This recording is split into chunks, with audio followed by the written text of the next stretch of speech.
What's up, YouTube? Today I want to make a different kind of video about something a little less serious than politics, but in the spirit of October and Halloween, I wanted to make a video talking about two shows that I just recently finished by Mike Flanagan on Netflix.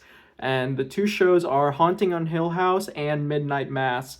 And I cannot recommend these two shows enough because I think that they are a good example of a show that fixes a big criticism of mine with most horror, and they're two good shows that stand on their own entirely, even being based on horror, which I feel like is a huge limitation. But to go back to my original point, the main criticism that I have with horror is that generally you don't really give a shit about any of the characters. Think about, like, for example, I Know What You Did Last Summer, or Jeepers Creepers, or Final Destination, where you just go through a new cast every movie and you have these kind of semi-unlikable or even downright awful main characters that you just don't really care about. The main point of the movie is that they're dying in these horrific ways, and that's really the point of the movie entirely, at least in my opinion, is like the spectacle of their death. As far as like really getting invested or like not really wanting the characters to die, this is like my main criticism of most horror movies. And I will admit, even like regular TV shows and movies that aren't horror specific also fall into, or they also exhibit this problem. I mean, look at like most Marvel movies nowadays, like post Captain America, Iron Man, and Avengers, where we have all these characters that just no one really gives a shit about. People were invested in Iron Man. They were invested in Captain America and all of like the mainstays of the MCU. And that is like another point on the graph where I think that this is a big problem in like most media.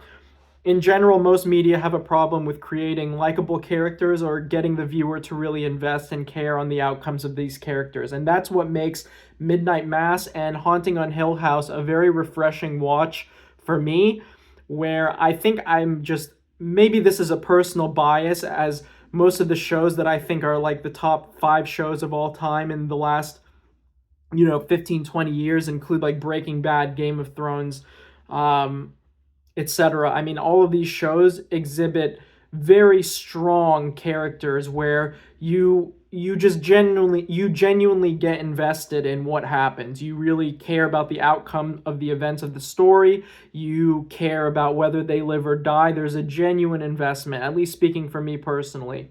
And again, these shows that by Mike Flanagan do a really good job of getting you invested and getting you to care. And I'll start with Haunting on Hill House, where you have the whole setup of this family that moves into this presumably haunted house. I mean, the name of the show clearly gives that away, but that is the catalyst for the investment into the characters themselves. Is you see this awful chain of events that results in affecting their lives going forward, and that's really the catalyst for the whole story, is the events that happened at Hill House and the general repercussions or the after effects of how that has affected this family and what they have to go through now, and ultimately how they come to resolve the trauma and the problem of what happened at the house. And Midnight Mass was also really good too, although I will say that it wasn't necessarily the main character that I found very compelling. If anything, it was actually the priest in the show, who comes a bit pretty early on. I would say like within the first 2 episodes. I'm just having a rough time like specifically remembering. But this character, and also some of the other characters within the city that they live in, and to give a brief summary of Midnight Mass, is the beginning opens with the main character who gets into a car accident, and because of driving while under the influence of alcohol, and he ends up killing the other person who was involved in the accident, which ends up being a young girl. And this obviously leads to him being completely traumatized afterwards. You continue the story 4 years after his release from prison, basically, where he goes back to this very small town, like a New England town, seemingly, with it's an island with like 100 people on it. It's a very small town, and he basically goes back there to kind of rebuild his life. That's the short synopsis for like the beginning of Midnight Mass, And of course, this being a horror show, there are like really weird and like freaky things that happen. But going back to my point of character development, the main reason why I got invested was because of my attachment to the priest, who is just a genuinely comes off as like an all-around good guy, a really good advocate for, you know, modern Catholicism, which in general I feel like gets a bad rap in most media nowadays. And I think this show was not supremely like heavy-handed in kind of showing the bad sides of Christianity, but also the good sides of it. It actually is a very thought-provoking show on the topic of religion in general, and I would really recommend Midnight Mass as well if you're drawn to that kind of conversation or that topic as a whole. As I don't think that you will be really led in one direction or the other. He just kind of gives you both sides of it, and you as the viewer are left to make up your own mind on the topic of religion. But again, going forward and back to the topic of the video, which is the appeal of a strong cast of characters, this is again another really good show that shows Mike Flanagan's ability to kind of weave these horror narratives and give you a cast of characters that you will care about and grow to be invested in and care about the outcomes of the story and how it all plays out in general. And I could not recommend these shows enough. As far as criticisms of these two shows, I think overall, Midnight Mass is the slower of the two shows. I would recommend Haunting on Hill House as the show to watch if you were kind of skeptical of either of these shows. I think that is the one that actually has like the faster pace. I think the characters, as far as like the family dynamic, could also be more relatable overall.